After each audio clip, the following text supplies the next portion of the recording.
Okay, I'm here with Phil with the special event station Kilo 6 Mike at the 2013 Maker Faire. So tell us what your station is and how's it going so far?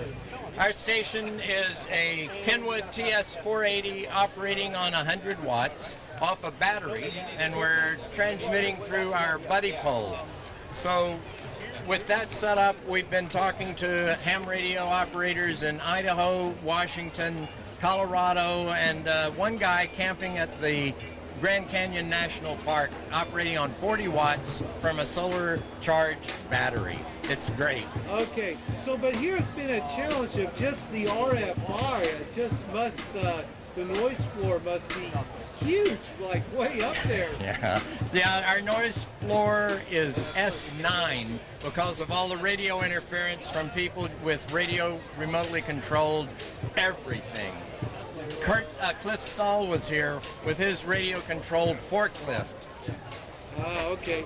So anyway, earlier today I tried my hand on HF, but nobody responded. But I guess an opportunity, even for most hands, which are only licensed technicians, but to operate HF.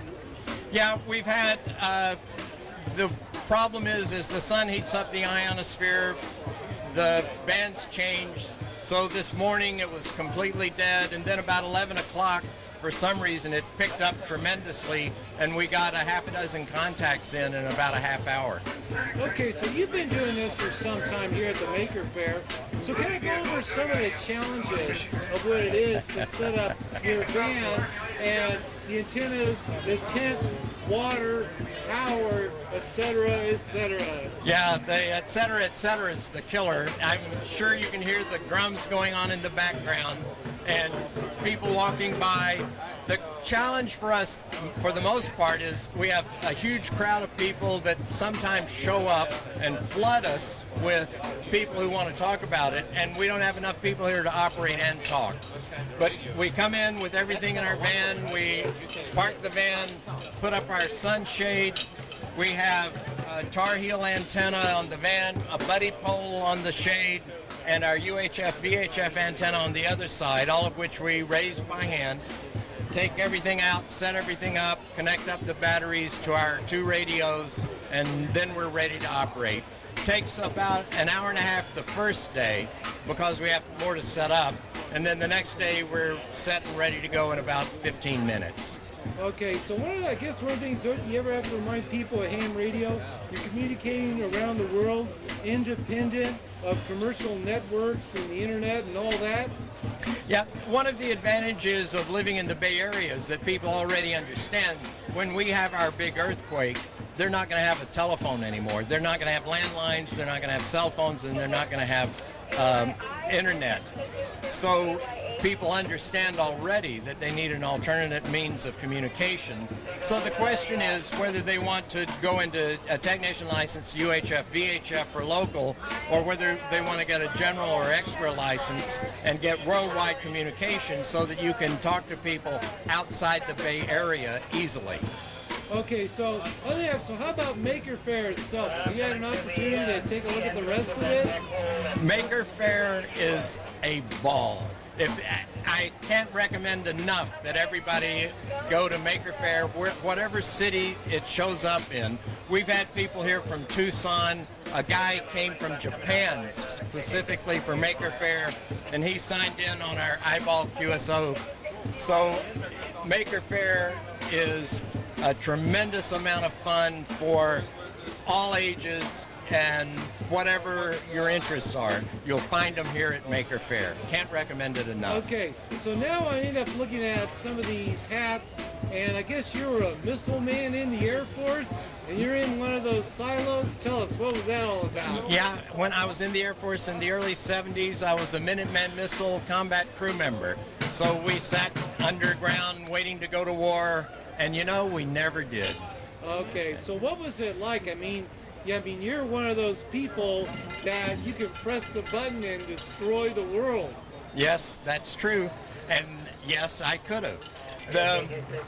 But it's actually very boring. It's very precise. We have training every month.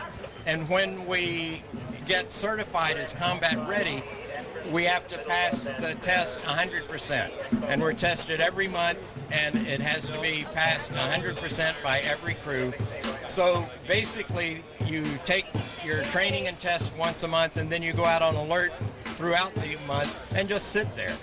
Okay, so when you're being one of these combat missileers, well, what about, there's not a case, obviously there's like a two-man rule, but these two guys just can't decide, oh, let's launch a missile. I guess there's a lot of safeguards built in. Yes, when I back in the 70s, and I assume it's still the same today, back in the 70s, you would have to have two officers in the Launch Control Center decide to go to war, and they would have to coordinate with two officers in another Launch Control Center who are unconnected to them, and both sets of crews would have to send the signal to go to war, and that never happens. So what about psychological screening? What was that like?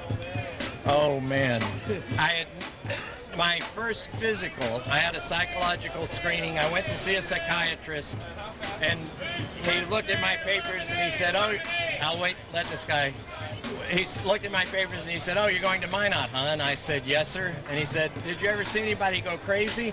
And I said, no, sir. And he said, well, you will at Minot, and sign me up. That was my psychological evaluation. Okay, so other than that, I guess it's true that nuclear bombs do not have digital readouts to tell you exactly when it explodes. No, no. It's all the stuff you see in the movies is wrong. All of it. Is there any particular movie or show that tends to be closer to what it was really like? Is there any such thing? Yes. I can't remember the name of it. Jimmy Stewart played a wing commander of SAC B-52 bombers. I can't remember the name of it, but they did an operational readiness inspection, and no hysterics, no big drama. I mean, it's just a grinding, get everything right. And that movie is the closest I've ever seen. Okay, so anyway, here with Phil at the mobile ham radio station at 2013 Maker Faire, and of course we've done this interview before, but we got to do it again this year. And thanks again. My pleasure. I recommend everybody come to Maker Faire and take risks. Okay, thanks. 73.